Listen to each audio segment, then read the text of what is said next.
Alert అవుతాడు, అక్రమం తప్పు వైపుకి సపోర్ట్ చేయడానికి భయపడతాడు. ఆ భయమే వీటిట్లో అవసరం. ఇక్కడ ఒకటి మనం ఇవన్నీ మాట్లాడుకుంటున్నాం కానీ ఒక అతిపెద్దదైనటువంటి పాయింట్ని డెమోక్రసీలో ఉన్న అందరూ మర్చిపోతున్నారు.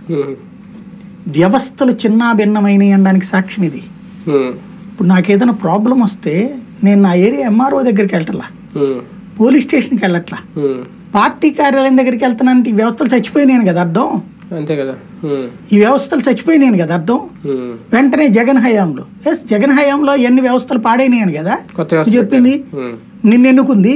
మరి నువ్వు ఆ వ్యవస్థలతో పని చేయించు, ఎందుకు చేయించలేకపోతున్నావు? నువ్వు ఇవాళకి కూడా నీ పార్టీ కార్యాలయం దగ్గరకు వస్తున్నా నీ ప్రభుత్వం మీద నమ్మకం లేదు, నీ ప్రభుత్వం యొక్క పాలనా యంత్రాంగం మీద నమ్మకం లేదు. పాలనా యంత్రాంగం మీద నమ్మకం లేక నీ పార్టీ కార్యాలయానికి వస్తున్నాడంటే సెటిల్మెంట్కి వస్తున్నాడు. అంటే నువ్వు వ్యవస్థల్ని బాగు చేయట్లేదు.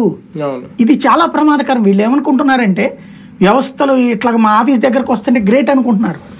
నీ ఆఫీస్ దగ్గరికి రావడం అంటే సెటిల్మెంట్ వ్యవహారం దగ్గరకు వస్తున్నట్టు. క్రమంగా మొదట్లో బాగుంది కానీ క్రమంగా ఆలోచించాల్సింది ఏంటి, వ్యవస్థల్ని నువ్వు పట్టించుకోవట్లేదు అంటే పోలీసులు నమ్మట్లేదు జనము, రెవెన్యూ నమ్మట్లేదు జనము, లేకపోతే కనుక ఈ మెడికల్ని నమ్మట్లేదు జనం, అంటే ప్రభుత్వ ఉద్యోగిని నమ్మట్లేదు.